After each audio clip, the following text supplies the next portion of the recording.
Welcome. এই লেকচারে আমরা দেখব ঘূর্ণনের ক্ষেত্রে কৃতকাজ। ঘূর্ণনের ক্ষেত্রে কৃতকাজের যে কনসেপ্টটা, এটা আমাদের কাজ শক্তি ক্ষমতার মধ্যে অন্যতম একটা ফান্ডামেন্টাল বিষয়। আমরা অনেক সময় এটা যেহেতু বইয়ে একটু অল্প আলোচনা করা আছে দেখে মাঝে মধ্যে ইগনোর করে যাই, বাট এই চ্যাপ্টার থেকে বা এই টপিক থেকে আলোচনা করার মতো অনেক বিষয় আছে যেগুলো আসলে নিউটনের বলবিদ্যার সাথেও সামহোয়াট রিলেটেড। প্রথমে আমরা ঘূর্ণায়মান বস্তুর গতিশক্তিটা একটু জানার চেষ্টা করব। তো বিষয়টা হচ্ছে এমন, আমরা যখন কাজ শক্তি ক্ষমতা লেকচারটা শুরু করি, প্রথমে কিন্তু আমরা গতিশক্তি পড়িনি, আমরা পড়ছিলাম হচ্ছে প্রথমে কৃতকাজ। তো একইভাবে ঘূর্ণায়মান বস্তুর গতিশক্তি যদি আমি নির্ণয় করতে চাই অথবা জানতে চাই, প্রথমে আমার জানতে চাওয়া উচিত যে আসলে একটা বস্তুর ঘূর্ণনের ক্ষেত্রে কৃতকাজটা কত। তো চলো প্রথমে আমরা সেই কৃতকাজের পার্টটাই দেখে নিই। ধরে নাও একটা বস্তু আমি কন্টিনিউয়াসলি একটা ফোর্স অ্যাপ্লাই করে এটাকে কন্টিনিউয়াসলি ঘোরাচ্ছি। যেমন এখানে একটা ডিস্কের মতো তুমি দেখতে পাচ্ছ, এই ডিস্কটাকে আমি কি করব, ঘুরাবো।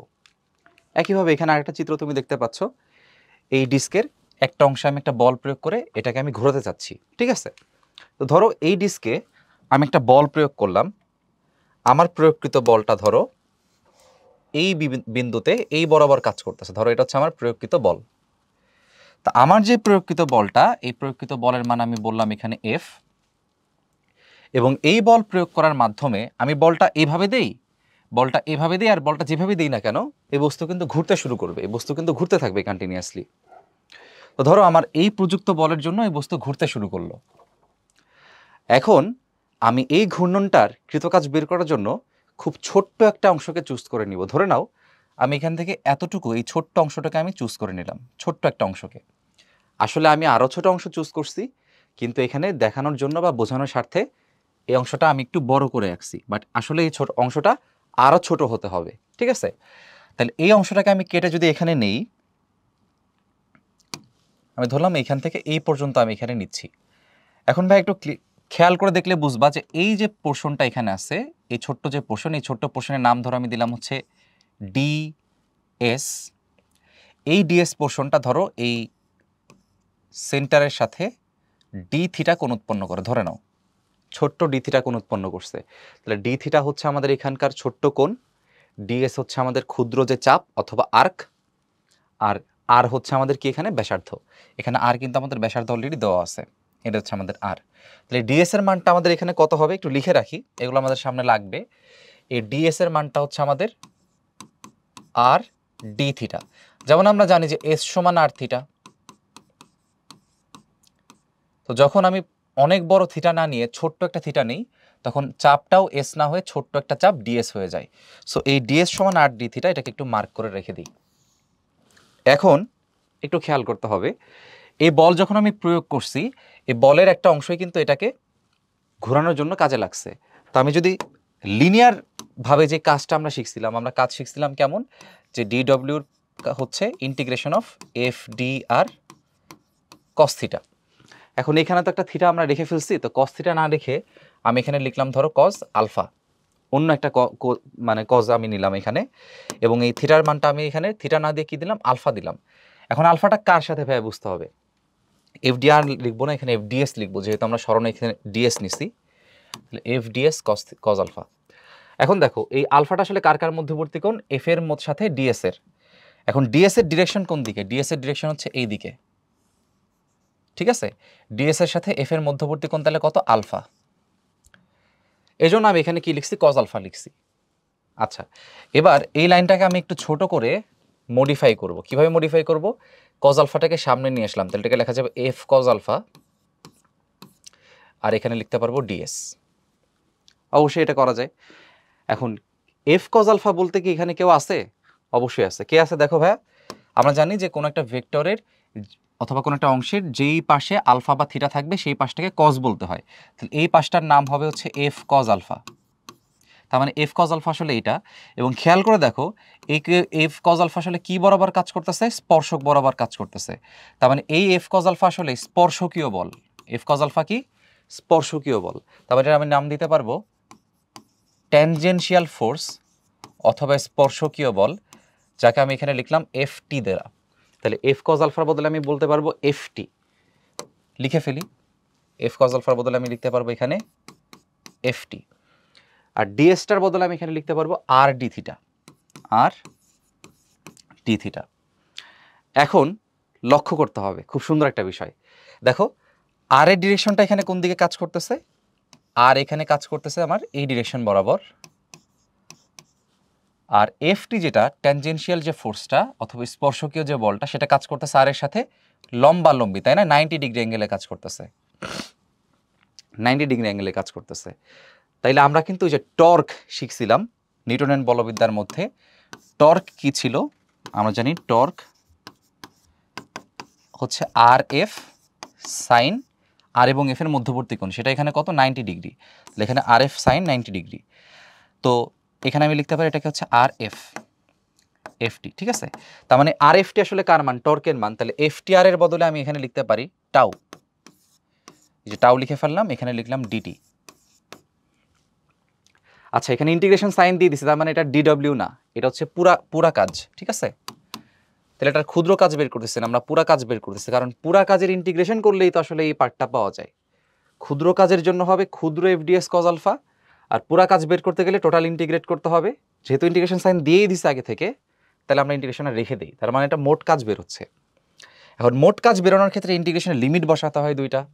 তা আমি ধরে নিলাম এই অবজেক্টটাকে বা বস্তুটাকে আমি এই অবস্থানে যখন ছিল এই পজিশনটাকে আমি বললাম থিটা 1, এখান থেকে ধরলাম আমি এখানে নিয়ে গেছি, তাহলে এটাকে আমি বলবো থিটা 2।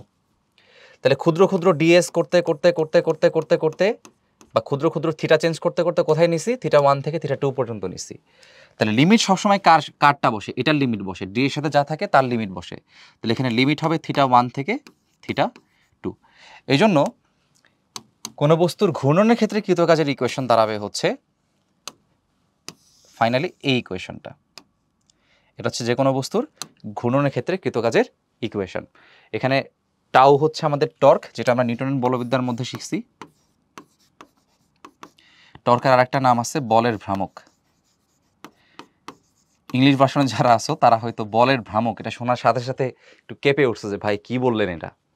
তো তোমাদের জন্য টর্ক, ঠিক আছে, তোমাদের জন্য টর্ক।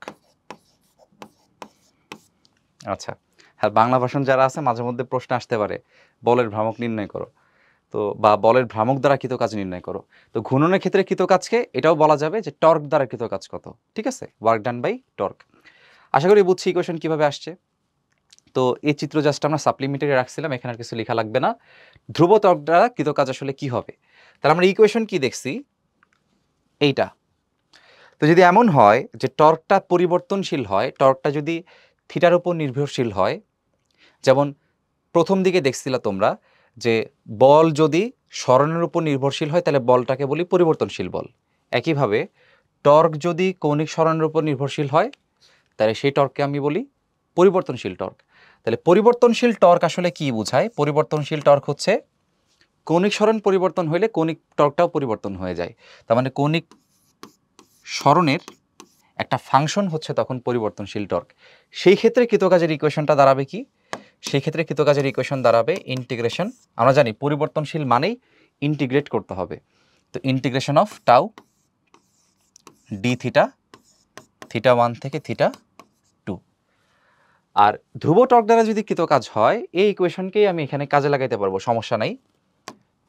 ধ্রুব বলেরটা পরিবর্তনশীল বলে অ্যাপ্লিকেবল হয় না, কিন্তু পরিবর্তনশীল বলের সূত্র ধ্রুব বলে কিন্তু অ্যাপ্লাই করা যায়। কিভাবে, পরিবর্তনশীল বলেরটা যখন আমি এখানে পাঠাই দিব, ধ্রুব টর্ক মানে কি, ধ্রুব টর্ক মানে এখানে এই টর্কটা কার উপর নির্ভরশীল না। ধরে নাও টর্কের মান এখানে 10 নিউটন মিটার, তার পৃথিবী উল্টায় যাক টর্কের মান 10 নিউটন মিটারই হবে, পৃথিবী উল্টায় গেলেও টর্কের মান 10 নিউটন মিটারই হবে, কার উপর সে চেন নির্ভর করে না। তার মানে তখন এই টর্কটা হবে কনস্ট্যান্ট অথবা ধ্রুব টর্ক, কনস্ট্যান্ট অথবা ধ্রুব টর্ক। সো এটা হচ্ছে work done by constant torque, আর এটা হচ্ছে work done by variable torque. আচ্ছা তাহলে যেহেতু টর্কটা হচ্ছে কনস্ট্যান্ট, আমরা জানি যে হচ্ছে কনস্ট্যান্ট থাকে তাকে কোথায় পাঠানো যায়, তাকে ইন্টিগ্রেশনের সাইনের বাইরে পাঠানো যায়। তাহলে আমি এখানে লিখতে পারি টাউটা বাইরে, ইন্টিগ্রেশনের ভিতরে ডি থিটা 1 থেকে থিটা 2। ডি থিটাকে ইন্টিগ্রেট করলে কি আসবে, থিটাই আসবে, কারণ তোমরা জানো ইন্টিগ্রেশন অফ ডিএক্স করলে কি আসে, এক্স আসে। এটাকে ইন্টিগ্রেট করলে কি আসবে, থিটা আসবে, লিমিট হচ্ছে থিটা 2 থেকে থিটা 1, সুতরাং আলটিমেটলি অ্যান্সার আসবে ডব্লিউ সমান টর্ক থিটা 2 মাইনাস থিটা 1। তো থিটা 2 মাইনাস থিটা 1কে একবারে আমরা এভাবে থিটা লিখতে পারি। দুটা কোণের পার্থক্যকে কিন্তু কৌণিক সরণ বলে। তো এটাকেও আমি কৌণিক সরণ বলতে পারি, এটাকেও কৌণিক সরণ বলতে পারি। দুটাকে আমরা বলতে পারি কৌণিক সরণ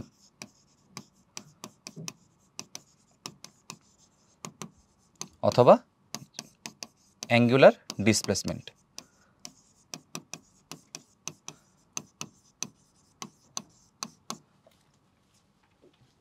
হোপফুলি আমরা বুঝতে পারছি।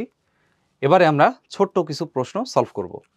একটি বস্তুকে ধ্রুব টর্কের ক্রিয়ায় নির্দিষ্ট অক্ষের সাপেক্ষে 2 পাই কোণে ঘোরানো হলো। একে কৃত কাজ 190 জুল হলে প্রযুক্ত টর্কের মান নির্ণয় করো। তাহলে কি কি বলা আছে এখানে? ধ্রুব টর্ক বলছে মানে কনস্ট্যান্ট টর্ক এখানে কাজ করতেছে। 2 পাই কোণে এখানে ঘোরানো হয়েছে, মানে এখানে অ্যাঙ্গুলার যে ডিসপ্লেসমেন্ট সেটা হচ্ছে এখানে 2 পাই। তাহলে থিটার যে ভ্যালুটা এটা 2 পাই, টর্কের ভ্যালুটা জানি না, বাট টর্কটা এখানে কনস্ট্যান্ট এতটুকু ওরা বলছে। সে টর্কের মানটাই এখানে জানতে চাইছে। ওয়ার্ক ডান হচ্ছে এখানে কত? 190 জুল। সো আমরা একটু আগে দেখে আসছি যে ওয়ার্ক ডান হচ্ছে integration of tau D theta, theta 1 থেকে থিটা 2। থিটা করার পরে যেহেতু এখানে টর্কটা হচ্ছে কনস্ট্যান্ট, তাহলে টর্কটা বাইরে চলে আসলে একটু আগে দেখছিলাম ইকুয়েশনটা আসে এরকম, থিটা 2 মাইনাস থিটা 1। আর থিটা 2 মাইনাস থিটা 1 এটাকে আমরা বলতে পারি থিটা। দেখো এটাকেও থিটা বলা যাবে, এটাকেও থিটা বলা যাবে। দুটাই আসলে কি বোঝায়? কৌণিক সরণ।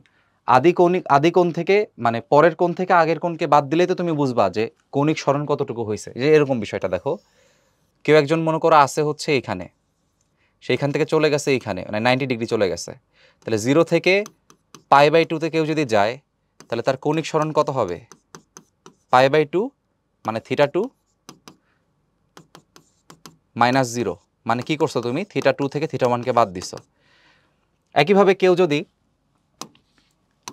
কেউ যদি ধরো এরকম হইতো যে এইখান থেকে সে এইখানে গেছে, ধরো এই কোণটা থিটা 1 সে ছিল ধরো π/3-তে, আর এইখানে সে আসছে ধরো π/2-তে। তাহলে তার অ্যাঙ্গুলার ডিসপ্লেসমেন্ট কতটুকু? তার অ্যাঙ্গুলার ডিসপ্লেসমেন্ট হচ্ছে এই এতটুকু। তো তখন অ্যাঙ্গুলার ডিসপ্লেসমেন্ট বের করবো কীভাবে? Theta 2 minus theta 1 which is π/2 minus π/3। কত আসবে? π/6 আসবে। অর্থাৎ থিটা 2 থিটা 1 বাদ দিলে যেটা আসে সেটাই আসলে থিটা অথবা অ্যাঙ্গুলার ডিসপ্লেসমেন্ট। এজন্য এটা বদলে এটা লেখাই যায়, সমস্যা নেই। টর্কের ভ্যালু হচ্ছে আমাদের কত? এটা আমাদের লাগবে। তাহলে টর্কের ভ্যালু লাগবে, টর্ক হচ্ছে টাউ w/থিটা। ডব্লিউ হচ্ছে আমাদের কত বলা আছে? 190। আর অ্যাঙ্গুলার ডিসপ্লেসমেন্ট আমাদের বলছে 2 পাই। এখন সলভ করলে অ্যান্সার চলে আসবে। একটা বিষয় তোমাদের একটু বলে রাখি ভাইয়া, এইখানে যে থিটাগুলো বসবে এগুলোকে অবশ্যই রেডিয়ান মোডে নিতে হবে। অবশ্যই ক্যালকুলেটরকে রেডিয়ান মোডে নিতে হবে, অবশ্যই রেডিয়ান মোডে অবশ্যই নিতে হবে। তো আমরা যখন সলভ করবো এটা রেডিয়ান মোডেই করব। তাহলে ফার্স্টের আমাদের কাজ হবে কি, দেখে নাও যে এটা ডিগ্রি মোডে আছে ক্যালকুলেটর নাকি রেডিয়ানে আছে। তাহলে আমাদের ফার্স্টে নিতে হবে রেডিয়ানে, ঠিক আছে? এসআই ইউনিটে নিতে হবে। এখন আমাদের মান বসাতে হবে 190 ডিভাইডেড বাই 2 পাই। এটা করলে আমাদের অ্যান্সার আসতেছে 30.239, তো 24 লিখলাম। টর্কের ইউনিট হচ্ছে নিউটন মিটার। টর্কের একক হচ্ছে নিউটন মিটার। টর্কের একক আর কাজের একক কিন্তু একই। টর্কের একক নিউটন মিটার, কাজের একক নিউটন মিটার। তো কাজকে টর্ক থেকে আলাদা করার জন্য কাজের এককটাকে আমরা বলি জুল, টর্কেরটাকে আমরা বলি নিউটন মিটার, ঠিক আছে? একটি বস্তুকে 10 নিউটন মিটার টর্কের ক্রিয়ায়, তাহলে এখানে টর্ক বলে দিছে নির্দিষ্ট অক্ষের সাপেক্ষে এত থেকে এত কোণে ঘোরানো হয়েছে। তাহলে টর্ক কিন্তু এখানে পরিবর্তন হচ্ছে না, তার মানে টর্কটা এখানে কনস্ট্যান্ট, মানে ধ্রুব টর্ক। তাকে থিটা 1 হচ্ছে π/2, থিটা 2 হচ্ছে 2 পাই, ঘোরানো হয়েছে। কৃত কাজ কত? ওয়ার্ক ডান কত? তো কনস্ট্যান্ট টর্কের ক্ষেত্রে আমরা ওয়ার্ক ডানের ইকুয়েশন দেখে আসছি। ওয়ার্ক ডানের ইকুয়েশন সেক্ষেত্রে টাউ থিটা। আর এই থিটার পরিচয়টা কি ছিল? থিটার পরিচয় ছিল থিটা 2 মাইনাস থিটা 1। তো টাউটা আমাদের কত আছে 10 আছে, থিটা 2 হচ্ছে আমাদের 2 পাই, থিটা 1 হচ্ছে আমাদের পাই বাই 2। ক্যালকুলেশন করলে হবে 10, এখানে 2 হচ্ছে আমাদের এলসিএম অথবা লসাগু। তাহলে এখানে আমাদের কত আসতেছে ভাইয়া, এখানে আসতেছে আমাদের 4 পাই মাইনাস পাই। তো এটা আলটিমেটলি 3 পাই থাকবে, তার মানে 30 পাই ডিভাইড বাই 2। আরও কাটাকাটি করা যায়, আরও কাটাকাটি করেই লিখি, তাইলে করা যেহেতু যায় তাহলে কেন করব না। তাহলে 15 পাই, তাহলে 15 পাই। এভাবে অ্যান্সার রাখলেও হয়। মান যদি বের করে বলতে হয় যে না ভাই আমি মান বের করেই বলতে চাই, সেটাও করতে পারো। তাহলে অ্যান্সার হবে 47.12 জুল। এটা হচ্ছে আমাদের work done by torque, constant torque 47.12। আচ্ছা, ক্যালকুলেটারে বসাইলে 15 পাই বসাইলে কিন্তু ক্যালকুলেটার 15 পাই তুমি যখন লিখে ক্যালকুলেট দিবা, ও অ্যান্সারও তোমাকে দেখাবে 15 পাই, যে খুব উপকার হইলো আমাদের, তখন এই ফিলটা আসে যে থ্যাঙ্কস, খুব উপকার হইলো। তখন হচ্ছে ক্যালকুলেটারে যে এসডি বাটনটা প্রেস করলে সে ডেসিমালে এটাকে নিয়ে এসে দেয়। আচ্ছা, এবারে এই কোশ্চেনটা আমরা একটু দেখি। একটা দণ্ড দেখতে পাচ্ছ, দণ্ডের এই অ্যাক্সিস থেকে দণ্ডের একটা সার্টেন ডিস্টেন্সে তারপরে বল প্রয়োগ করা হয়েছে। বলটা 90 ডিগ্রির মতোই মনে হচ্ছে, যে এখানে দেখো 90 ডিগ্রি বলে দিছে। আচ্ছা, প্রশ্নটা পড়ি। এফ বল প্রয়োগে 10 সেকেন্ড ঘোরানো হয়, মানে এফ বল প্রয়োগ করে এই দণ্ডটাকে আস্তে আস্তে ঘোরানো হয়। দণ্ড কিন্তু ঘুরবে, দেখো ভাই, যখন একটা দণ্ড তুমি এইভাবে নিবা, এখানে মনে করো একটা অ্যাক্সিস আছে, হ্যাঁ, এটা দেখে মাঝ বরাবর মনে হচ্ছে না, ধরে নাও দণ্ডটা এটা। যখন তুমি এখানে বল প্রয়োগ করবা, যেমন রিক্সার যে প্যাডেল ঘোরানো হয় ওরকম আর কি, এইখানে তুমি বল প্রয়োগ করলে এটা কিন্তু আস্তে আস্তে উপরের দিকে উঠবে। তো আস্তে আস্তে উপরের দিকে উঠে ঘুরতে ঘুরতে সে একটা সময় এরকম চলে আসবে আর কি, ধরো এখানে চলে আসছে, একটু পরে সে আবার এখানে আসবে, তখন জিনিসটা কেমন হবে, এরকম এভাবে ঘুরতে ঘুরতে সে আবার এখানে আবার চলে আসবে, মানে কন্টিনিউয়াসলি সে একটা বৃত্তাকার পথে ঘুরতে থাকবে। এই জন্য এখানে ঘোরানোর কথা বলা হয়েছে, ঠিক আছে। তাহলে এই 10 সেকেন্ড বল দৈর্ঘ্যের সাথে 90 ডিগ্রি কোণে প্রয়োগ করা হয়, 30 ডিগ্রি কৌণিক সরণ ঘটে। তাহলে এফ বল দ্বারা কৃতকাজ কত হবে? ভালো কথা। এখন এফ বল দ্বারা কৃতকাজ যদি আমাকে বের করতে হয়, তাহলে আমাকে ফার্স্টে বের করতে হবে টর্কের মান আসলে কত। আর কৃতকাজের ইকুয়েশনটা আমরা জানি, কৃতকাজের ইকুয়েশনটা কেমন, ডব্লিউ ইকুয়ালস টু, যেহেতু এখানে ফোর্স পরিবর্তন হচ্ছে না, তার মানে কনস্ট্যান্ট ফোর্স, তাহলে এটা হচ্ছে কনস্ট্যান্ট ফোর্স অথবা কনস্ট্যান্ট টর্ক। তাহলে এখানে ওয়ার্ক ডান হবে আর এফ থিটা ইন্টু হচ্ছে টাউ। তাহলে টাউয়ের মানটা বের করার জন্য আমাদের আলাদা হিসাব করতে হবে, টাউ কিন্তু কোয়েশ্চেনে বলা নাই। এখন টাউ কিভাবে বের করা যায় বলো? আমরা জানি টর্ক টাউ হচ্ছে, সূত্র হচ্ছে আর এফ সাইন থিটা, নিউটনের বলবিদ্যায় তোমরা দেখছো। তাহলে এখানে আরটা হচ্ছে প্রয়োগ বিন্দুর দূরত্ব, বলের প্রয়োগ বিন্দুর দূরত্ব অক্ষ থেকে, এটা হচ্ছে অক্ষ থেকে যেখানে তুমি বল প্রয়োগ করছো সেই বলের প্রয়োগ বিন্দুর দূরত্ব, সেই দূরত্ব এখানে কত বলা আছে, 10 সেন্টিমিটার। তাহলে আর এর মান এখানে বলা আছে 10 সেন্টিমিটার, 100 দ্বারা ডিভাইড করলে আমি কি পাবো, মিটার পাবো, হুইচ ইজ 0.1 মিটার। আর বল আছে দেখো 10 নিউটন, বল আছে 10 নিউটন। এই মানগুলো এখানে বসাও। আর এটা প্রয়োগ করা হয়েছে 90 ডিগ্রিতে, তার মানে থিটা হচ্ছে 90 ডিগ্রি। তাহলে এখানে আর হচ্ছে 0.1, এফ হচ্ছে 10, সাইন 90-র মান হচ্ছে 1। তাহলে এখানে আলটিমেটলি অ্যান্সার আসবে 1 নিউটন মিটার। টর্কের মান 1, খুবই ভালো কথা। এখানে সরণ কতটুকু, 30 ডিগ্রি কৌণিক সরণ, তার মানে কৌণিক সরণ থিটার মান হচ্ছে 30 ডিগ্রি। বলছিলাম ডিগ্রি মোডে রাখা যাবে না, রেডিয়ানে নিতে হবে, রেডিয়ানে নিলে 30 ডিগ্রি হবে পাই বাই 6। মনে মনে কীভাবে চিন্তা করব, পাই হচ্ছে 186, তারা ডিভাইড করলে 30 ডিগ্রি হচ্ছে, ঠিক আছে, পাই বাই 6। তাহলে এখানে টাউয়ের মান হচ্ছে আমাদের 1, কৌণিক সরণটা অ্যাঙ্গুলার ডিসপ্লেসমেন্ট সরাসরি বলা আছে পাই বাই 6। এটাই হচ্ছে আমাদের অ্যান্সার। আর যদি ক্যালকুলেটারে একটু অ্যান্সার করতে চাও, তাহলে সুন্দর করে পাই বাই 6 লিখে মানটা বসিয়ে দিবা। সো অ্যান্সার আসে 0.523598 আসে, তো 36 লিখি, 0.5236, এত জুল হচ্ছে আমাদের এখানকার আনসার। খুবই ছোট ম্যাথ দেখতেছো, খুবই ছোট, বাট ম্যাথগুলো সুন্দর। এবার আমরা ঘূর্ণায়মান বস্তুর গতিশক্তি নির্ণয় করার চেষ্টা করব। নাগরদোলা দেখতেছো, ছোটোবেলায় হয়তো অনেকে মেলায় গেছো, অথবা এখনও বিভিন্ন বাণিজ্যিক মেলাতে এরকম নাগরদোলা আসে। তো নাগরদোলা কি করে বলো তো? নাগরদোলা এভাবে কন্টিনিউয়াসলি এভাবে ঘুরতে থাকে, এভাবে কন্টিনিউয়াসলি ঘুরতে থাকে। এই ধরনের ঘূর্ণনকে আমরা যে বৃত্তাকার পথে উল্লম্ব তলে ঘূর্ণন বলি আর কি। এখন উল্লম্ব তলে যখন কেউ ঘুরে বা আনুভূমিক তলে ঘুরে, যেমনি ঘুরুক না কেন, কোনো বস্তু ঘুরতে থাকলে তার মধ্যে কৌণিক গতিশক্তি সৃষ্টি হয়। ঠিক আছে? কোনো বস্তু ঘুরতে থাকলে তার মধ্যে কৌণিক গতিশক্তি সৃষ্টি হয়। এখন কোনো বস্তু ঘুরলে যখন কৌণিক গতিশক্তি সৃষ্টি হয়, এই জিনিসটা আমাদের একটু প্রুফ দেখাইতে হবে এখন। তা আমরা জানি যে ঘূর্ণায়মান বস্তুর গতিশক্তি যদি আমি প্রুফ করতে চাই, তাহলে আমাকে কি করতে হবে? এই যে এখানে যেগুলো দেখতে পাচ্ছি, এই কাজের ইকুয়েশনটা লিখতে হবে আর কি। তাহলে আমরা লিখি এখানে যে আমাদের যে কৃত কাজটা এটা হচ্ছে আমাদের কত, ধরো ডব্লিউ,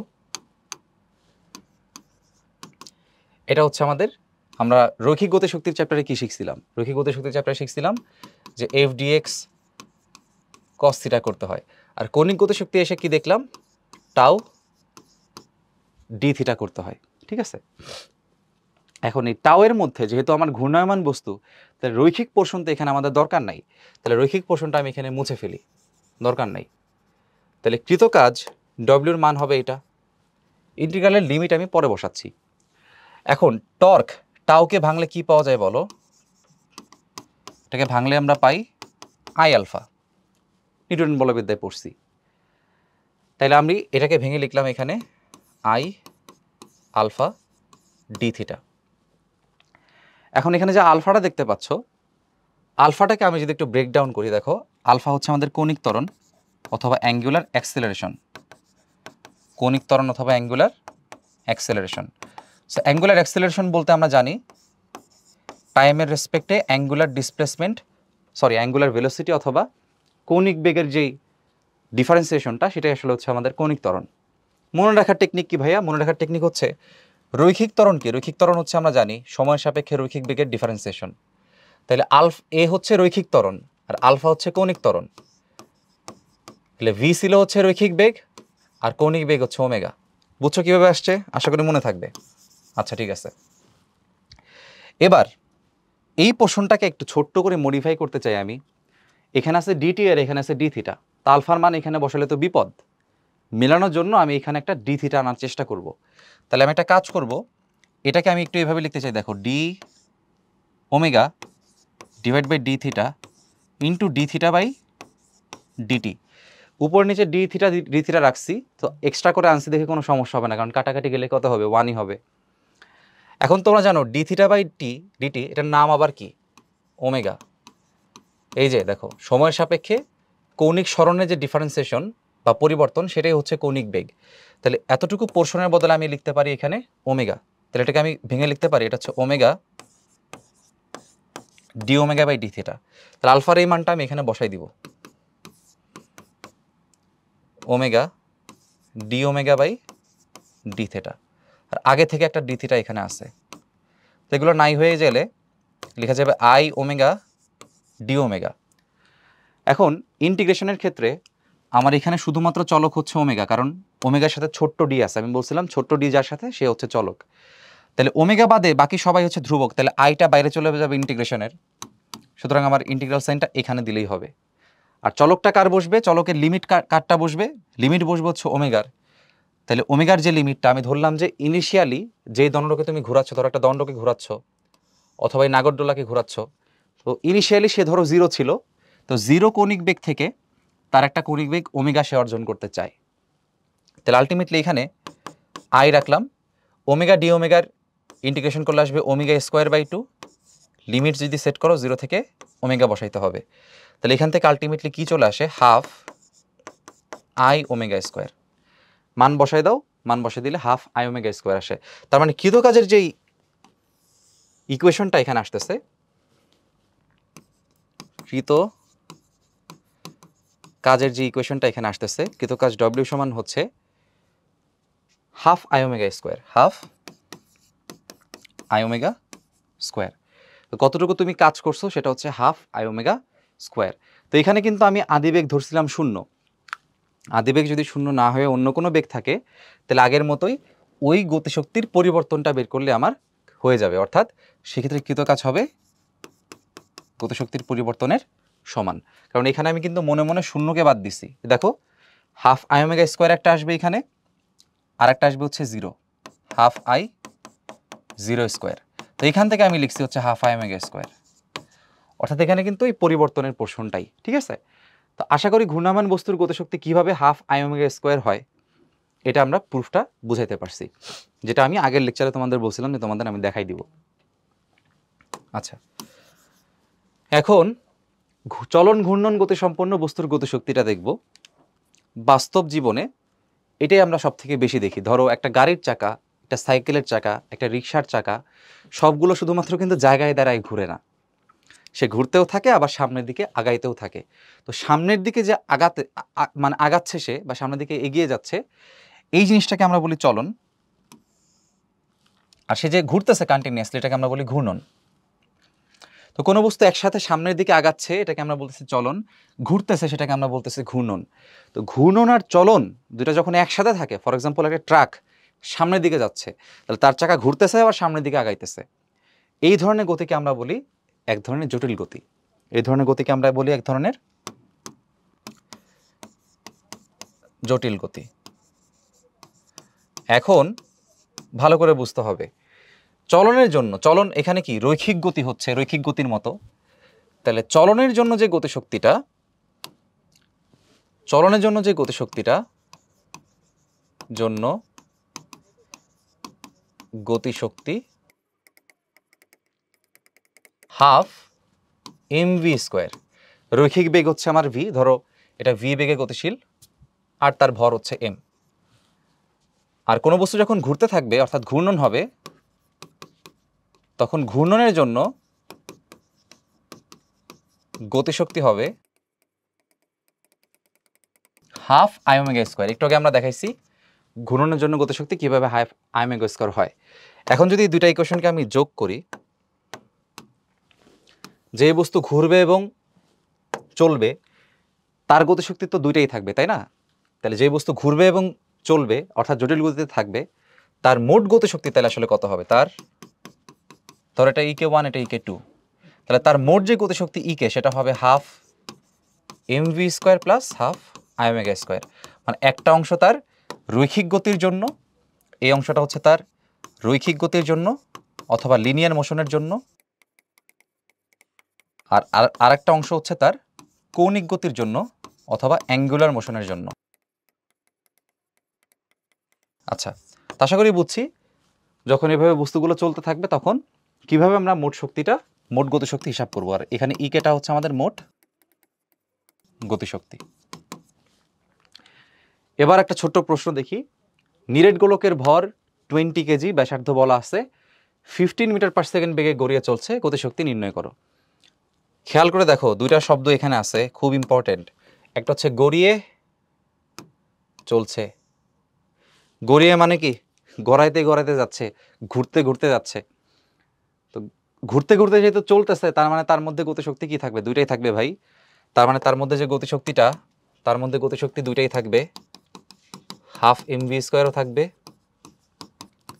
হাফ আই ওমেগা স্কোয়ারও থাকবে, ঠিক আছে। কিন্তু দেখো এখানে মান কার কার দেওয়া আছে? মান দেওয়া আছে m এর 20 কেজি, ব্যাসার্ধ দেওয়া আছে 0.5, বেগ দেওয়া আছে দেখো 15 মিটার পার সেকেন্ড।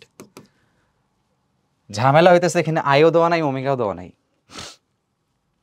মনে হচ্ছে ভাই তাহলে মনে হয় ইনফরমেশন একটু ভুল দেওয়া আছে। না ভাই, ইনফরমেশন ভুল দেওয়া নাই, সব ঠিকঠাক আছে। কিভাবে আমি তোমাদের দেখাই দিচ্ছি। এখানে একটা বিষয় খেয়াল করতে হবে, গোলকটা কেমন? গোলকটা দেখো নিরেট গোলক। গোলকটা কেমন? নিরেট গোলক। তো যেহেতু আই লাগবে আমাদের, তাহলে নিরেট গোলকের ক্ষেত্রে আই অথবা জড়তার ভ্রামক মানে মোমেন্ট অফ ইনার্শিয়া নিরেট গোলকের ক্ষেত্রে কত বলো তো? 2/5 mr স্কোয়ার। 2/5 mr square. তাহলে আমি এখানে আয়ের বদলে 2/5 mr স্কোয়ার বসাইতে পারবো। বসাই, half mv square plus half, আয়ের বদলে বসাবো 2/5 mr স্কোয়ার, 2/5 mr স্কোয়ার। আর আগে থেকে এখানে ওমেগা স্কোয়ার আছে। এখন দেখো 2 সুন্দরভাবে কাটবে, কিন্তু একটা মজার বিষয় এখানে আছে। কি মজার বিষয়? একসাথে দেখো আর স্কোয়ার ওমেগা স্কোয়ার আছে, দেখলেই খুশি হয়ে যাবা। ঠিক আছে, আমরা আবার কি জানি? আমরা জানি রৈখিক যে বেগটা, রৈখিক বেগ অথবা লিনিয়ার ভেলোসিটি, ভি এর মানটা হয় হচ্ছে আর ওমেগা অথবা ওমেগা আর। ঠিক আছে, তাইলে আর স্কোয়ার ওমেগা স্কোয়ার আছে, আর স্কোয়ার ওমেগা স্কোয়ার করলে সেটা কি হবে? ভি স্কোয়ার হবে। তার মানে এই মানটা আসলে কার সমান? এই মানটা আসলে ভি স্কোয়ারের সমান। এটাই আমি এখানে লিখবো half M V square plus 1/5, এখানে এম ভি স্কোয়ার লিখে দিলাম। তাহলে এটা হচ্ছে আমাদের গতিশক্তি। এখন মান টান বসাইতে হবে, এখনও বাকি আছে কাজ। 5 and 2 এর এলসিএম অথবা লসাগু হচ্ছে 10, এখানে 5, এখানে 2, এখানে হবে 7, এটা হবে এম ভি স্কোয়ার। এখন মান বসে দিলে কাজ শেষ। তাহলে মান বসাই দিই 7/10, এম হচ্ছে আমাদের 20, ভি হচ্ছে আমাদের 15, ক্যালকুলেশন করলেই কিন্তু আমাদের কাজ শেষ। 3150, সুতরাং আমাদের এখানে গতিশক্তির মান আসে 3150 জুল। তাহলে গতিশক্তি কত আসবে? 3150 জুল আসবে। এবারে মাঠের মধ্যে গড়িয়ে যাওয়া 1 কেজি ভরের ফুটবল 20 মিটার দূরত্ব গিয়ে থেমে গেল। ফুটবলটির প্রাথমিক বেগ 25 মিটার পার সেকেন্ড হলে ঘর্ষণ বলের মান কত? তাহলে দেখো মাঠের মধ্যে দিয়ে কীভাবে যাচ্ছে ফুটবল? গড়িয়ে যাচ্ছে। তোমরা জানো যে ফুটবল যখন চলে তখন সে ঘুরতে ঘুরতে আগায়। তো এখানে বলতেছে মাঠের মধ্যে দিয়ে গড়িয়ে যাওয়া। গড়িয়ে যাওয়া মানে কি? ঘুরতে ঘুরতে আগাইতেছে। তাহলে এখানেও ফুটবলের যে গতিশক্তিটা হবে, এখানেও ফুটবলের গতিশক্তিটা হবে, মোট গতিশক্তি হবে হাফ প্রাথমিক বেগের জন্য, যেহেতু প্রাথমিক বেগ দেওয়া আছে, প্রাথমিক বেগের জন্য যে প্রাথমিক গতিশক্তি সেটা আমরা এখানে বের করতেছি। তাহলে ফুটবলের প্রাথমিক অথবা আদি গতিশক্তি, এখানে হাফ এম বি স্কোয়ার থাকবে কারণ সে সামনের দিকে যাচ্ছে, আবার একই সাথে সে ঘুরতেছে অথবা গড়াচ্ছে, তার মানে হাফ আই ওমেগা স্কোয়ার থাকবে। ফুটবল, যেহেতু ফুটবল হচ্ছে ফাঁপা গোলক, ফুটবল কিসের মতো? ফাঁপা গোলকের মতো। আর আমরা জানি ফাঁপা গোলকের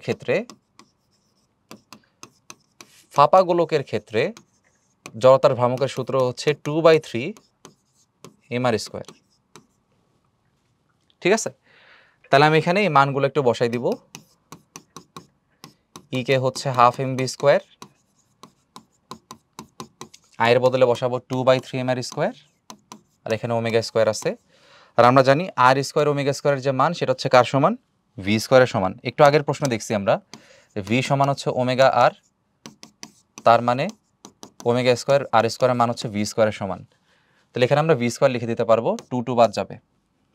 তাহলে এখানে লিখতে পারবো ই কে সমান half M B square plus 1/3 M V square.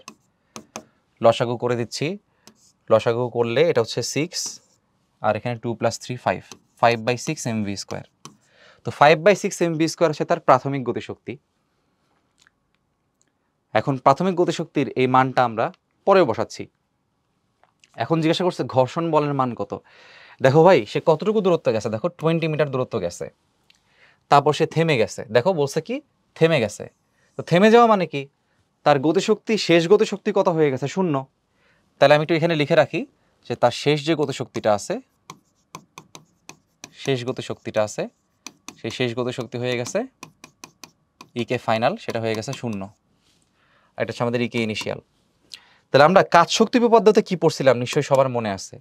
কাজ শক্তি উপপাদ্যতে পড়ছিলাম যে work done by all the forces equals to the change in kinetic energy, মানে সব ধরনের বল দ্বারা বা লব্ধি বল দ্বারা যে কৃত কাজ সেটা হচ্ছে গতিশক্তির পরিবর্তনের সমান।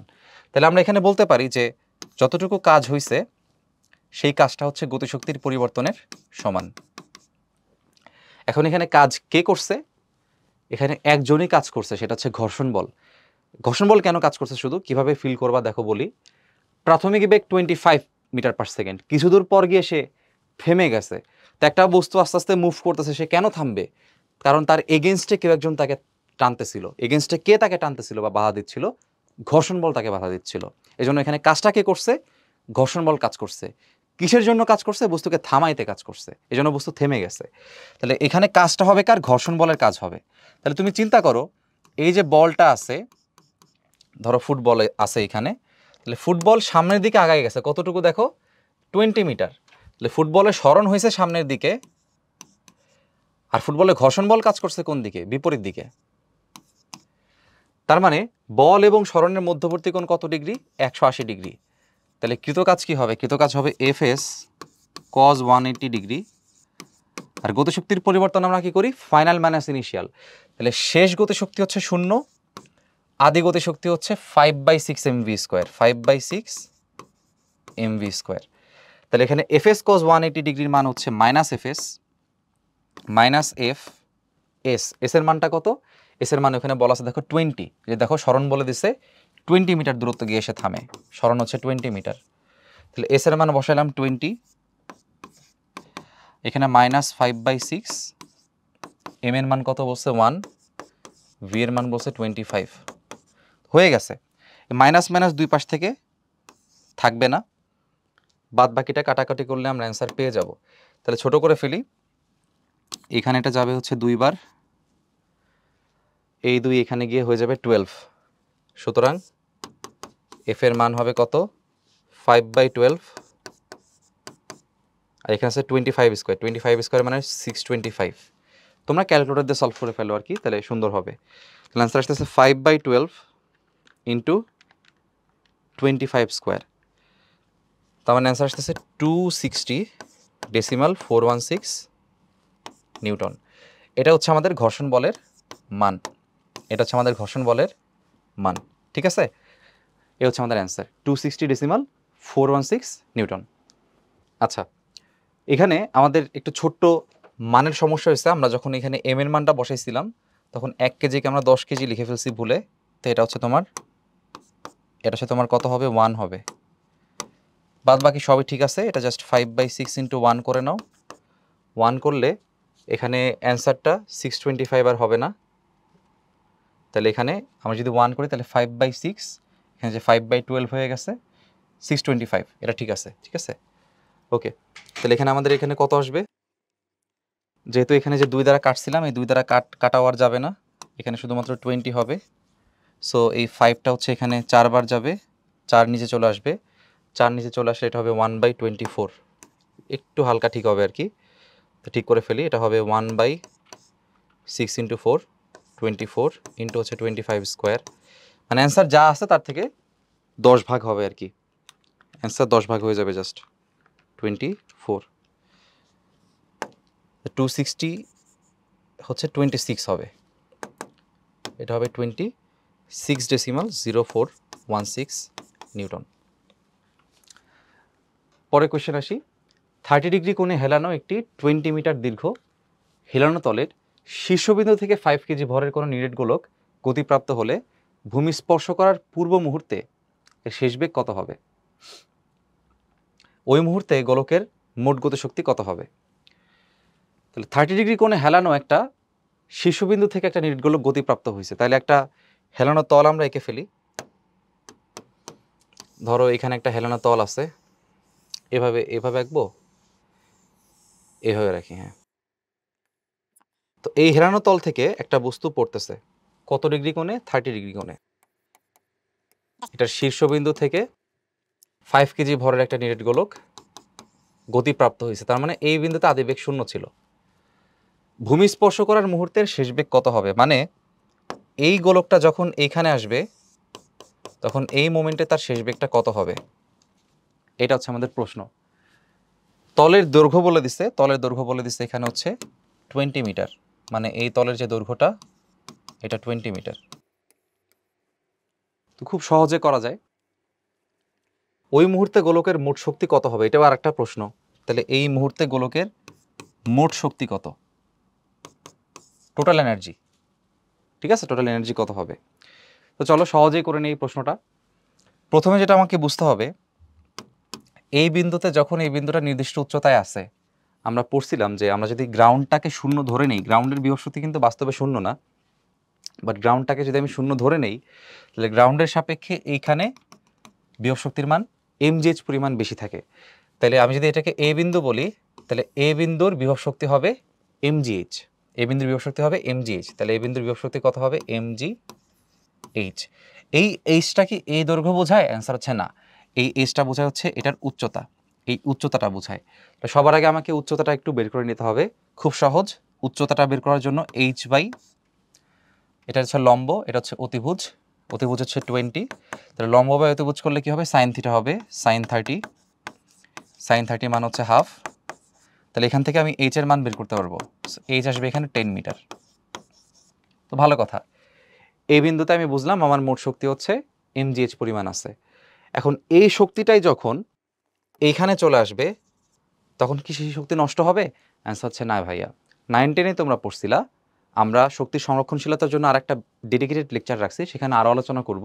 বাট 9-10-এ যেহেতু পড়ছো, তোমাদের এতটুকু কনসেপ্ট আছে যে কোনো বস্তুর শক্তি আসলে নষ্ট হয় না। যদি একটা সিস্টেমে সবগুলো অভ্যন্তরীণ বল থাকে, এক্সটার্নাল কোনো ফোর্স না থাকে, সেক্ষেত্রে সেই সিস্টেমের সংরক্ষণশীল বল দ্বারা যদি কাজ হয়, তাহলে সেক্ষেত্রে তার মোট যে শক্তি সেটা সংরক্ষিত থাকে। তাহলে এই বিন্দুর মোট শক্তি আর এই বিন্দুর মোট শক্তি কি হবে, সমান হবে। এজন্য যে বলছে ওই মুহূর্তে গোলকের মোট শক্তি, মানে একদম ভূমি স্পর্শ করার মুহূর্তে তার যে মোট শক্তি, সেটা আমার এই বিন্দুর মোট শক্তি মানে প্রথম অবস্থার মোট শক্তিরই সমান হবে। তাহলে পরের উত্তরটা আগে করে ফেলি, যে ওই মুহূর্তে, পরের যে অ্যান্সারটা সেটা আগে করে ফেলি। ওই মুহূর্তে মানে ভূমি স্পর্শ করার মুহূর্তে গোলকের মোট শক্তি, গোলকের মোট শক্তি হবে এই বিন্দুর মোট শক্তির সমান। তাহলে এই বিন্দুকে যদি আমি বি বিন্দু বলি, তাহলে ওই বি বিন্দুর শক্তি হবে এ বিন্দুর মোট শক্তির সমান। তাহলে এ বিন্দুর শক্তি কত আছে? এ বিন্দুর শক্তি আছে mgh, কনসিডারিং আমার গ্রাউন্ডের বিভব শক্তি হচ্ছে 0, এটা আমরা ধরে নিছি, ঠিক আছে। এখন এখানে অ্যাজাম্পশন হচ্ছে যে গ্রাউন্ডটাকে আমরা 0 ধরছি। এম কত আছে দেখো, এম আছে হচ্ছে আমাদের 5 কেজি, এই যে এম এর মানটা হচ্ছে 5 কেজি, তাহলে এখানে 5 বসাইলাম, জি হচ্ছে 9.8, এইচ এর মান 10, তাহলে এখানে আমাদের আসবে হচ্ছে 490 জুল আসবে।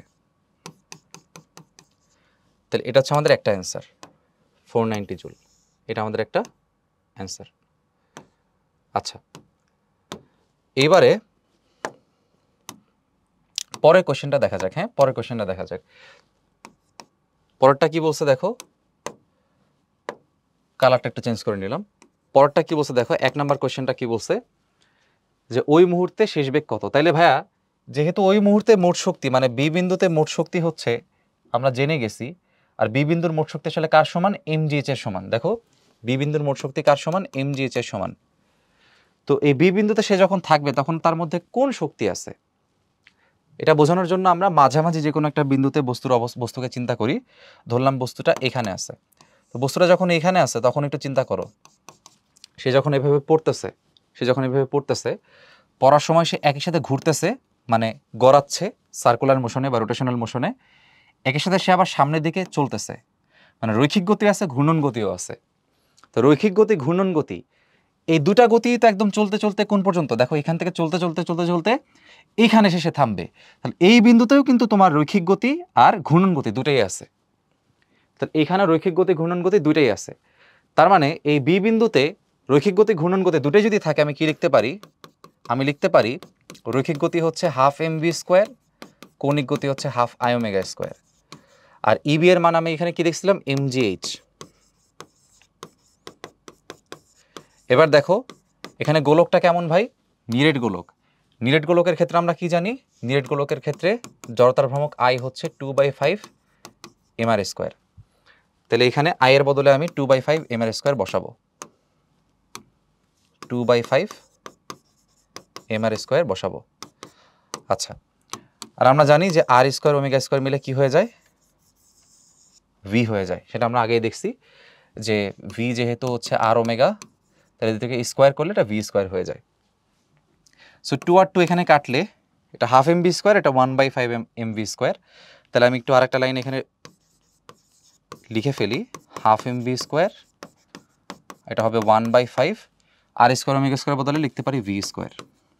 লসাগু করে ফেলি, লসাগু করলে এটা আসবে হচ্ছে 10, 5 + 2 7। দুই পাশে দেখো m আছে, দুই পাশ থেকে m কে বাদ দিয়ে দিচ্ছি, এই m বাদ। আমাদের লাগবে হচ্ছে ওই মুহূর্তে শেষ বেগ কত, এই যে ভেলোসিটি কত, এটা লাগবে, v লাগবে। তাহলে v এর মান এখান থেকে আমাদের হবে হচ্ছে 10gh বাই হচ্ছে 7, স্কোয়ার আছে তার মানে এখানে রুট হবে মান বসে দিলে কাজ শেষ। জি এর মান 9.8, এইচ এর মান 10, নিচে হচ্ছে 7। চলো দেখি কত আসে।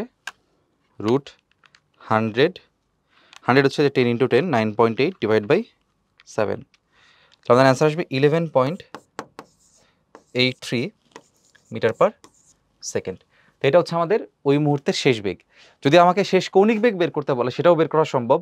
ভি তো আমরা বের করছি, তো কৌণিক বেগ বের করতে বললে এখান থেকে ভি বাই আর করলেই হবে।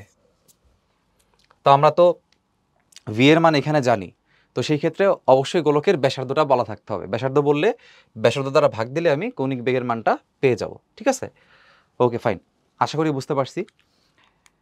এবারে একটা কোয়েশ্চেন, এটা রুয়েট আসছিল 18-19-এ। তিনটি স্থির বস্তু, একটি রিং, তিনটি স্থির বস্তু আর কি। আচ্ছা, তিনটা স্থির বস্তু কে কে? একটা হচ্ছে রিং, এটা 1 নাম্বার ধরলাম। একটি নিরেট সিলিন্ডার 2 নাম্বার ধরলাম। নিরেট গোলক 3 নাম্বার ধরলাম। একই বাঁকাতলের উপর দিয়ে না পিছলিয়ে নিচের দিকে পড়তে থাকে। এই যে না পিছলিয়ে কথাটি ইম্পর্টেন্ট। না পিছলিয়ে মানে কি? মানে হচ্ছে সে ঘুরতে ঘুরতে আগাইতেছে, মানে মোশন 2 রকম ভাই, মনে রাখতে হবে। একটা স্লাইডে দেখাই। একটা আলোচনা হইতে পারে যে সে যখন মুভ করবে তখন সে একের সাথে ঘুরবে এবং একের সাথে সামনের দিকে আগাবে। ঠিক আছে, আরেকটা মোশন হইতে পারে সে যখন সামনের দিকে মুভ করবে তখন সে এরকম স্লাইড করে পড়ে যাবে। ঠিক আছে, এটাকে বলে স্লাইডিং, আমরা বাংলায় বলি পিছলানো, আর এটাকে আমরা বলি রোলিং। ঠিক আছে, ঘুরতে ঘুরতে আগানো। তো এখানে যখন বলবে না পিছলিয়ে মানে কি? না পিছলিয়ে মানে এই কেসটাকে মিন করে, মানে ঘুরতে ঘুরতে আগায়। তো না পিছলিয়ে বললে এটাকে আমি এভাবে লিখে রাখলাম, এটা হচ্ছে না পিছলিয়েও বলতে পারে, মানে নো স্লাইডিং। হ্যাঁ, নো স্লাইডিং মিনস হচ্ছে সেটা এইটা। স্লাইডিং বললে এটা। স্লাইডিং বললে কিন্তু গতিশক্তি শুধুমাত্র হবে ½ mv²। গতিশক্তি শুধুমাত্র ½ mv² হবে, কারণ ও বলে দিছে যে ঘুরতেছে না। না ঘুরলে কৌণিক গতিশক্তি তো আসবে না, কারণ না ঘোরা মানে কি? কেউ ঘুরতেছে না মানে কি? কৌণিক বেগ শূন্য। তো না ঘুরলে কৌণিক বেগ যদি শূন্য হয় তাহলে এই পার্টটা তো শূন্য হয়ে যাচ্ছে, তখন গতিশক্তি হবে শুধুমাত্র ½ mv²। যদি বলে স্লাইডিং বা পিছলানো, আর না পিছলে যদি কখনো বলে তখন গতিশক্তি কি হবে? রৈখিক বেগের জন্য হবে ½ mv², আর কৌণিক গতির জন্য বা ঘোরার জন্য হবে ½ im²। আশা করি বুঝছো? হ্যাঁ, আশা করি সবাই বুঝছি। এবার তাহলে চলো এই প্রশ্নটা ক্লিয়ারলি সলভ করি। না পিছলিয়ে মানে কি? মানে পিছলাইতেছে না, সে ঘুরতেছে এবং সামনে আগাচ্ছে, এই কেজের মতো। তাহলে দুটাই এখানে ইউজ করতে হবে। তিনটি বস্তুর ব্যাসার্ধ এক, সবার ব্যাসার্ধ সেম, ভেরি গুড। কোন বস্তুটি সবচেয়ে বেশি বেগে ভূমিতে পৌঁছাবে? তাহলে তিনটা কিন্তু ভাইয়া এখানে বস্তু আছে, তিনটা বস্তু আছে। তাহলে আগের যে প্রশ্নটা সলভ করলাম দেখছিলা না, এই অবস্থার মোট শক্তিটা আর এই অবস্থার মোট শক্তিটা সমান থাকে, এই কনসেপ্টটাই আমরা এখানে কাজে লাগাবো। তাহলে ফার্স্টে আমরা রিংয়ের জন্য দেখব। হ্যাঁ, ফার্স্টে রিংয়ের জন্য দেখব। রিংয়ের জড়তার ভ্রামক কত? এটা রিংয়ের জড়তার ভ্রামক কত হয়? mr²। আচ্ছা, তাহলে রিংয়ের ক্ষেত্রে যদি আমি চিন্তা করি যে রিংয়ের ক্ষেত্রে আমার রিংটা হচ্ছে কোথায় ছিল? বাঁকাতলের উপর দিয়ে চলতেছিল। হ্যাঁ, আচ্ছা, তাহলে বাঁকাতল এরকম আছে, বাঁকাতলের উপর থেকে রিংটা এখান থেকে এখানে চলে আসছে। তাহলে এই বিন্দুর শক্তি হচ্ছে আমি ধরলাম এ, আর এই বিন্দুর শক্তি আমি ধরলাম হচ্ছে বি। এটা বি অবস্থান, এটা এ অবস্থান। তাহলে আমরা জানি কি? আমরা জানি এ অবস্থানের শক্তি আর বি অবস্থানের শক্তি সমান। তাহলে উচ্চতা যেটা আছে, একই বাঁকাতল বলছে মানে কি? সব ক্ষেত্রে উচ্চতা সেম হবে। উচ্চতা ধরলাম এইচ, তাহলে এ বিন্দুর শক্তি হবে হচ্ছে mgh, আর বি বিন্দুর মধ্যে না পিছলিয়ে বলছে, তার মানে গতিশক্তি দুইটাই থাকবে, ½ mv² থাকবে, ½ im² থাকবে। শীর্ষবিন্দুতে পুরোটা শক্তি হচ্ছে তোমার বিভব শক্তি, আর নিম্ন বিন্দুতে পুরোটা শক্তি হচ্ছে গতিশক্তি। এই জন্য বি বিন্দুতে সমস্ত গতিশক্তি লিখছি, আর এই বিন্দুতে শুধুমাত্র বিভব শক্তি লিখছি। আচ্ছা, এবার এটাকে ছোট করা যায়। আমরা জানি যে একটা টেকনিক আছে আমাদের কাছে, আয়ের মান বসে দিলেই হয়। তাহলে আয়ের মান হচ্ছে এখানে শুধু mr²। তাহলে mr² আর ω² মিলে v² হবে। আমি এটা একবার একটু দ্রুত করতে যাচ্ছি। তাহলে আলটিমেটলি এখান থেকে লেখা যাবে যে mgh = অর্ধেক আপেল জোড়া দিলে একটা আপেল হবে, মানে ½ mv² মিলে একটা mv² হবে। কাটা গেলে v এর মান হবে √gh। তো উচ্চতা আমাদের বলে না এই প্রশ্নে, বলাও লাগবে না, রুট জিএইচ। তো মানে রিংয়ের শেষ বেগ হবে রুট জিএইচ। এবার চলো একইভাবে আমরা শিখবো হচ্ছে কারটা 2 নাম্বারটা, নিরেট সিলিন্ডার। নিরেট সিলিন্ডার, নিরেট সিলিন্ডারকে আমরা বলতে পারি সলিড সিলিন্ডার, ঠিক আছে? রিং তো রিংই, নিরেট সিলিন্ডার অথবা সলিড সিলিন্ডার। আর ফাঁপাটাকে আমরা বলবো হলো সিলিন্ডার।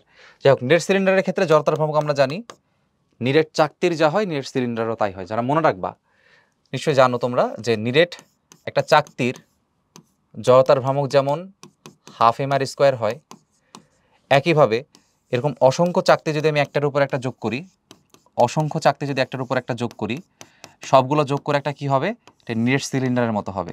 সেই নিরেট সিলিন্ডারের জড়তার ভ্রামক কত হয়? হাফ আই আর স্কোয়ার হয়, হাফ এম আর স্কোয়ার হয়। তাহলে ওর জড়তার ভ্রামক হবে half M R square. Same theory যদি আমি এখানে অ্যাপ্লাই করি, যে আমার যদি এখানে এটা না থেকে যদি একটা নিরেট কি থাকতো, সিলিন্ডার থাকতো, তার জন্য আমাদের এই পাশে কি হতো, এম জি এইচ হইতো, আর এই পাশে মানে এই ইকুয়েশন তো সবার জন্য সত্যি, half M V square plus half I R square, I omega square. এখন কি করব, মান বসাবো, এম জি এইচ সমান half M V square, I এর মান কত পাইছি, হাফ এম আর স্কোয়ার, মানটা বসাই দিব হাফ এম আর স্কোয়ার। তো এম আর স্কোয়ার আর ওমেগা স্কোয়ার মিলে কি হয়ে যাবে, ভি স্কোয়ার হয়ে যাবে, একবারে করতেছি। তাহলে এখান থেকে আমরা লিখতে পারবো M G H equals to, এখানে হাফ এম বি স্কোয়ার আর এখানে আছে 1/4 এম ভি স্কোয়ার। তাহলে এখানে এখানে 4 আছে, এখানে 2 আছে, তাহলে লসাগু হবে 4 বা এলসিএম হবে 4। এখানে তাহলে থাকবে 2, এখানে থাকবে হচ্ছে 1, দ্যাট মিনস এখানে আছে 3/4 M V square, 3/4 M V square.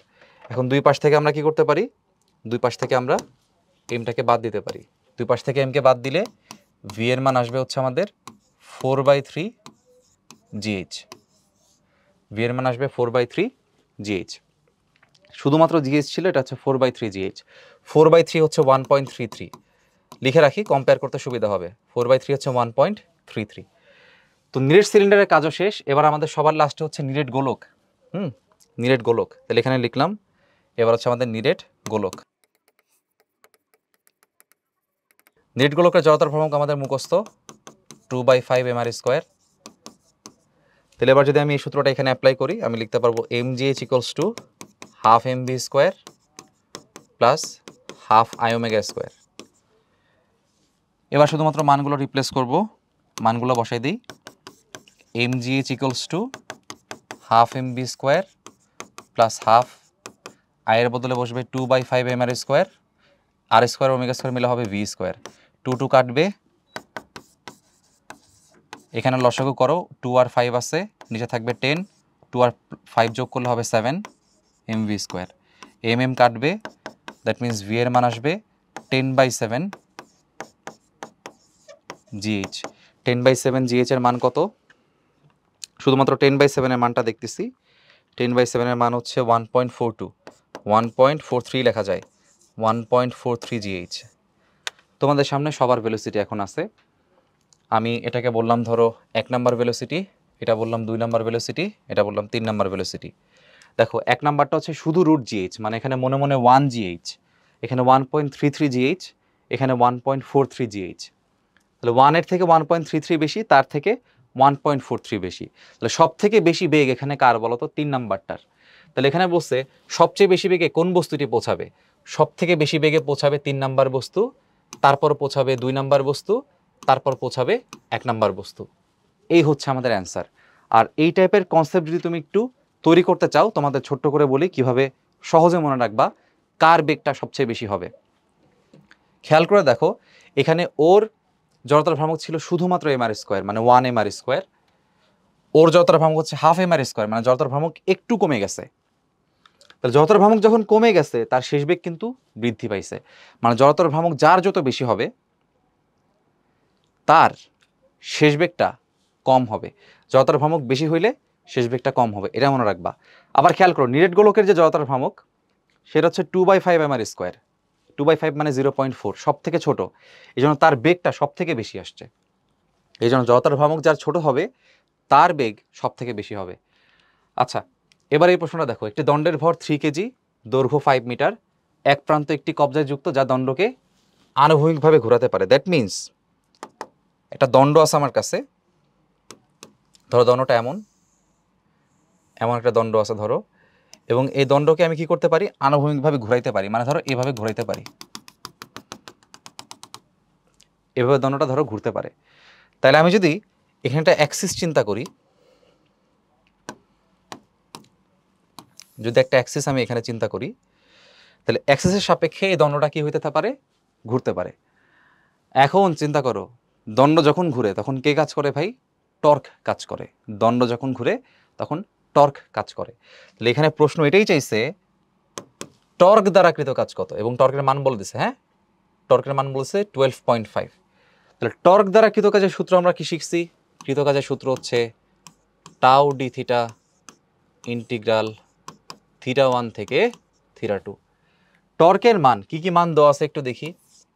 টর্কের মান দেওয়া আছে 12.5 নিউটন মিটার। দণ্ডের ভর দিয়ে দিছে, এই দণ্ডের ভর দিয়ে দিছে হচ্ছে m 3 কেজি, আর দণ্ডের দৈর্ঘ্য দিয়ে দিছে l 5 মিটার। Very good. দণ্ডকে আনুভূমিকভাবে ঘুরাইতেছে, ঠিক আছে, ফাইন। এখন আমি টর্কের মান যদি এখানে বসাই, টর্কের মান কত, 12.5। কিন্তু সমস্যা হচ্ছে এখানে θ1 থেকে θ2 কত, এই ডিগ্রি মিগ্রি কিছুই বলা নেই। তাইলে একটা ঝামেলা হচ্ছে, এখানে ডি থিটাটা বের করতে হবে বা থিটাটা বের করতে হবে, মানে কৌণিক সরণ বের করে নিয়ে আসতে হবে। টর্কের যেহেতু একটা ফিক্সড মান আছে, মানে টর্ক হচ্ছে এখানে কনস্ট্যান্ট, আর কনস্ট্যান্ট যে টর্কগুলো থাকে সেই কনস্ট্যান্ট টর্ক দ্বারা কৃত কাজের ইকুয়েশন ক্ষেত্রে আমাদের এত কষ্ট করা লাগে না, আমরা আগে শিখছিলাম। সেটা আমরা সহজে এইভাবে লিখতে পারি, টাউ থিটা। এখানে থিটা হচ্ছে আসলে θ2 মাইনাস θ1, নিশ্চয়ই মনে আছে। এখানে থিটার পরিচয় কি ছিল, θ2 মাইনাস θ1। যাই হোক, তাহলে থিটা বের করতে হবে। এই প্রশ্নে কিন্তু থিটা বলা নাই, বের করতে হবে। থিটা কিভাবে বের করা যায় ভাইয়া, দেখো ফার্স্টে যেহেতু এই দণ্ডটা একটা অক্ষ এমনভাবে রাখা আছে যে অক্ষটা আসলে দণ্ডের কোথায় আছে, প্রান্তে আছে। তাহলে আমরা নিশ্চয়ই শিখছিলাম যে সুষম দণ্ডের প্রান্তে যদি অক্ষ থাকে, সেই প্রান্তগামী অক্ষের সাপেক্ষে তার দণ্ডের জড়তার ভ্রামক হয় 1/3 ml², তাই না, 1/3 ml²। তাইলে দণ্ডের জড়তার ভ্রামকটাকে বের করি। এম এর মান হচ্ছে আমাদের 3, এল হচ্ছে 5², তো এটা হবে হচ্ছে আমাদের 25 K G metre square, 25 K G metre square. এখন দেখো টর্ক যেটা আছে আমাদের টাউ, টাউ মানে আমরা জানি আই আলফা। টর্কের মান আছে 12.5, আয়ের মান আছে 25, তাহলে আলফার মান এখান থেকে বের হয়ে যাচ্ছে, আলফার মান হচ্ছে half radian per second square. আলফাও বের করে ফেলছি। এখন আলফা বের করলে থিটা বের করা কোনো বিষয়ই না। দেখো সময় দিয়ে দিচ্ছে 10 সেকেন্ড সময়, তার মানে টাইম যদি 10 সেকেন্ড হয়, দণ্ড শুরুতে স্থির, তার মানে আদি কৌণিক বেগ হচ্ছে 0, আদি কৌণিক বেগ হচ্ছে 0। আচ্ছা, আলফার মান পাইছি আমরা কত, half radian per second square. তাহলে আমাদের লাগবে কি, শুধুমাত্র থিটা লাগবে। তো যেমন আমরা রৈখিক বেগের ক্ষেত্রে কি লিখি, এস সমান ইউটি প্লাস হাফ ইটি স্কোয়ার, এটা লিখি না। কৌণিক বেগের ক্ষেত্রে তাহলে কি লিখবো বলো তো, কম্পেয়ার করে করে লিখবা, তাহলে তোমাদের মনে থাকবে। এস এর বদলে রৈখিক সরণ আমরা না লিখে আমরা লিখি হচ্ছে কৌণিক সরণ থিটা। ইউ হচ্ছে আদিবেগ, আর কৌণিক আদিবেগ আসলে কোনটা, ওমেগা ইনিশিয়াল। টাইম তো টাইমই থাকবে, এর বদলে বসে আলফা, টাইমের কোনো চেঞ্জ হবে না। তাহলে আদিবেগ যেহেতু 0, তাহলে এই পার্টটা 0, তাহলে এখান থেকে হবে হাফ, আলফা হচ্ছে হাফ, টি স্কোয়ার হচ্ছে 10 স্কোয়ার, তাহলে 100 হচ্ছে 4, এটা আসবে 25। কোণের একক কি বলছিলাম আমি, রেডিয়ান বলছিলাম, তাহলে 25 রেডিয়ান, 25 রেডিয়ান। তাহলে এই মানটাই এখানে এখন বসাই দিলে হবে। সো টর্ক হচ্ছে কত, টর্ক হচ্ছে 12.5 প্রশ্নে বলা আছে, আর থিটা হচ্ছে যেটা কৌণিক সরণ সেটা হচ্ছে 25 রেডিয়ান। গুণ করলে অ্যান্সার চলে আসবে, গুণ করলে অ্যান্সার চলে আসবে। তো আমাদের অ্যান্সার আসতেছে 312.5 জুল। এই ওয়ার্কডান কিন্তু আর একভাবে বের করা যেত ভাইয়া, সেটাও একটু তোমাদের বলে দেই। এভাবে তো বের করছি আমরা, বাট বিকল্প একটা মেথড আমাদের আছে। বিকল্প মেথডটা এভাবে চিন্তা করতে পারো, আমরা জানি যে ওয়ার্কডান যেটা আছে সেটা আসলে হাফ আই ওমেগা স্কোয়ারের সমান। যেহেতু দণ্ড শুরুতে স্থির ছিল তাহলে হাফ আই ওমেগা স্কোয়ার সমান হবে, আয়ের মান আমরা জানি আই হচ্ছে আমাদের 25, আর ওমেগার মান আমাদের কত কত ছিল, ওমেগা আমরা বের করে নিই না, তাহলে ওমেগাটা একটু বের করে নিই, একটু দেখাই তোমাদের যে সেম হয়। ওমেগা যদি আমার বের করতে হয়, আমরা যেমন লিখি যে ভি সমান ইউ প্লাস এটি, যেমন আমরা লিখি যে ভি সমান ইউ প্লাস এটি, ওইভাবে লেখা যায় যে ওমেগা ফাইনাল হবে omega initial plus alpha T. তো ওমেগা ইনিশিয়াল তো 0, আলফার মান আছে হাফ, টাইম আছে 10, তাহলে ওমেগা ফাইনাল হবে 5 রেডিয়ান পার সেকেন্ড। ওমেগার এই মানটা তুমি যদি এখানে বসাই দাও একই অ্যান্সার আসবে, তুমি চেক করে দেখো। হ্যাঁ, আমি যেহেতু শিওর যে একই অ্যান্সার আসবে, আমি আর চেক করলাম না, অ্যান্সার এটাই আসবে। চেক করে দিয়ে দাঁড়াও, 5 স্কোয়ার হচ্ছে 25, 25 ইন্টু 25 হচ্ছে 625, 625কে 2 দ্বারা ডিভাইড করলে 312.5 এটাই আসবে। আচ্ছা, লাস্ট কোয়েশ্চেন আমাদের, একটি ফাঁপা সিলিন্ডারের ব্যাসার্ধ 1 মিটার এবং ভর হচ্ছে 4 কেজি, যাকে স্থির অবস্থা থেকে ভরকেন্দ্রগামী অক্ষের সাপেক্ষে ঘোরাতে হবে। তাহলে ফাঁপা একটা সিলিন্ডার আমার কাছে আছে, হ্যাঁ, ফাঁপা একটা সিলিন্ডার আমার কাছে আছে, ধরে নাও এরকম একটা সিলিন্ডার আমার কাছে আছে, এই একটা সিলিন্ডার অংশ, এই একটা সিলিন্ডারের অংশ, এটাকে জোড়া লাগাই দিই, এই হচ্ছে ফাঁপা সিলিন্ডার, ঠিক আছে। এটাকে কোথা দিয়ে ঘুরাইতে হবে, ভরকেন্দ্রগামী অক্ষের সাপেক্ষে ঘুরাইতে হবে। তো ভরকেন্দ্রগামী অক্ষ কোনটা, এইটা। তো ভরকেন্দ্রগামী অক্ষের সাপেক্ষে ফাঁপা সিলিন্ডার যদি ঘুরাইতে হয়, আমরা যদি জানি যে তার ব্যাসার্ধ হচ্ছে আর, তাহলে তার জড়তার ভ্রামক হয় হচ্ছে ফাঁপা রিংয়ের সমান। ফাঁপা রিংয়ের জড়তার ভ্রামক যা হয়, ফাঁপা সিলিন্ডারের জড়তার ভ্রামকও কি হয়, সেম হয়। তাহলে সেটা হচ্ছে আর এম আর স্কোয়ার। তাহলে বস্তুর দেখো তো ভর কত আছে, প্রশ্নটা কিন্তু আগের মতোই, হ্যাঁ, ভর আছে 4, ব্যাসার্ধ আছে 1, এটা আসবে হচ্ছে 4 কেজি মিটার স্কোয়ার। এখন দেখেন, এটাকে স্থির অবস্থা থেকে ভরকেন্দ্রগামী অক্ষের সাপেক্ষে ঘুরাইতে হবে। স্থির অবস্থা মানে কি, প্রথমে এটা ঘুরতেছিল না, ঠিক আছে, ক্রিয়াশীল টর্ক বলে দিছে, টর্কের মান হচ্ছে 12 নিউটন মিটার। 3 সেকেন্ড পরে এর গতিশক্তি কত হবে এটা চাইছে। তাহলে 3 সেকেন্ড পর গতিশক্তি যদি বের করতে হয় সেটা কি হবে বলেন, half I omega final square. 3 second পরের কৌণিক বেগটা বের করে হাফ আই ওমেগা স্কোয়ার করে দিলেই হবে। এখন দেখো, আয়ের মানটা আমরা কিন্তু বের করে ফেলছি 4, ওমেগা কি বের করছি, ওমেগা ফাইনাল কিন্তু বের করিনি। ওমেগা ফাইনালটা আমাদের বের করতে হবে। তাহলে আমরা জানি, যেমন আমরা ভি সমান ইউ প্লাস এটি লিখি, প্রথম যখন লিখবা একটু মিলাই লিখবা, তাহলে মনে থাকবে। ভি এর বদলে আমি লিখতে পারি ওমেগা ফাইনাল, ইউ এর বদলে লিখতে পারি ওমেগা ইনিশিয়াল, এর বদলে আলফা টি। তাহলে ওমেগা ইনিশিয়াল 0, কারণ বস্তু কি ছিল, শুরুতে স্থির ছিল।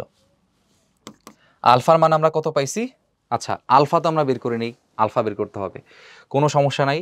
আমাদের টর্কের মান আছে, টর্ক হচ্ছে আমরা জানি আই আলফা, টর্ক হচ্ছে আমাদের কত 12, আই হচ্ছে 4, আলফা, তাহলে আলফার মান এখানে আসবে 3, তাহলে আলফার মান হচ্ছে 3, আর কত সেকেন্ড পর, 3 সেকেন্ড পর, তাহলে 3, এটা আসবে 9 রেডিয়ান পার সেকেন্ড। তাহলে এখানে আলফা 9 স্কোয়ার, তাহলে এখানে কত আসে দেখো তো, এখানে 2 আর এটা হচ্ছে 81, তোমার এটা আসবে 162। তো এখানকার গতিশক্তি হবে 162 জুল। সো এটা হচ্ছে আমাদের ফাইনাল অ্যান্সার, 162 জুল। আশা করি আমরা সবাই বুঝতে পারছি। তাহলে কি করছি ভাই, 3 সেকেন্ড সময় পর তার গতিশক্তি বের করতে হবে, এই যে হচ্ছে 3 সেকেন্ড পর তার গতিশক্তির ইকুয়েশন। এখানে আই খুব সহজেই বের করা যায়, কারণ যেহেতু বলে দিচ্ছে কোন অক্ষের সাপেক্ষে ঘুরাইতে হবে। নিউটনের বলবিদ্যায় আমরা পড়ছি যে একটা ফাঁপা রিংয়ের জড়তার ভ্রামক যা, ফাঁপা সিলিন্ডারের জড়তার ভ্রামকতা which is M R square. মান বের করছি, মান বসাই দিছি। ওমেগা লাগবে, এখন ওমেগা তো জানি না, ওমেগা তো শেষ বেগ বের করতে সবসময় ত্বরণ জানতে হয়, মানে কৌণিক ত্বরণ জানতে হবে। কৌণিক ত্বরণ কীভাবে বের করছি, আমরা জানি টর্ক হচ্ছে আই ইন্টু আলফা, এখানে টর্কের আয়ের দুটার মানই আছে, আলফার মানটা বের করে নিছি, আলফার মান বের করে নিয়ে শেষ বেগটা আমরা বের করছি, শেষ কৌণিক বেগটা এখানে বসে স্কোয়ার করলে অ্যান্সার চলে আসছে। খুবই ইজি একটা ম্যাথ ছিল। তো আশা করি আমরা এই কৌণিক গতির যে হিসাব কিতাবগুলো ছিল কৃতকাজের চ্যাপ্টারের সাথে রিলেটেড, সেগুলো খুব ভালোভাবে বুঝতে পারছি। তোমাদের সাথে আবারও পরবর্তী লেকচারে দেখা হচ্ছে।